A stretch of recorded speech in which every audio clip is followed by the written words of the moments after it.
Today we're making a lamb stew, and this one's based on a recipe from Michael Smith's 1973 cookbook, Fine English Cookery.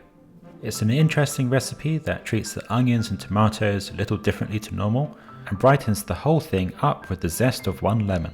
First, let's get started by coating the diced lamb in seasoned flour. This will help it brown nicely and lay down the foundations of a sauce.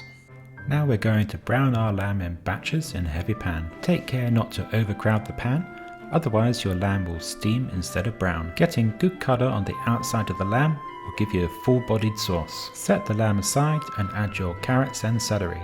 Season well and cook out for a few minutes until they begin to release their liquid. Once they start to release their liquid, make sure to scrape the fond off the bottom of the pan.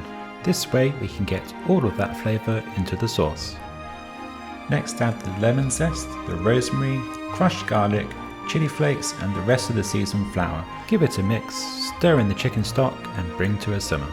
Once it's bubbling nicely, transfer it to a 375-degree oven for approximately 1.5 hours. In the meantime, it's time to colour off your onions. Add some butter to your pan, then add the green onions. Season with salt, add some sugar and let them slowly caramelise in the pan. Once they're nicely coloured, stop the cooking and set them aside.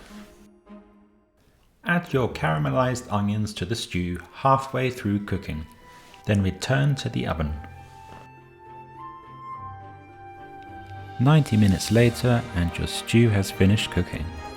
It's time for a couple of last minute additions. Add the diced tomato, the parsley, and lastly add the butter and stir in. Now your lamb stew is complete and you're ready to serve. As you can see, the lamb is super tender. The lemon zest we added at the beginning of cooking lends a nice brightness to the dish, and the final additions of the tomatoes and parsley make it nice and fresh.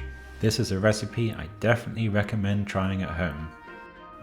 You can serve this lamb stew by itself with mashed potato or rice, or alongside a good loaf of bread to soak up the sauce. I hope you enjoy this lamb stew recipe. I know I did.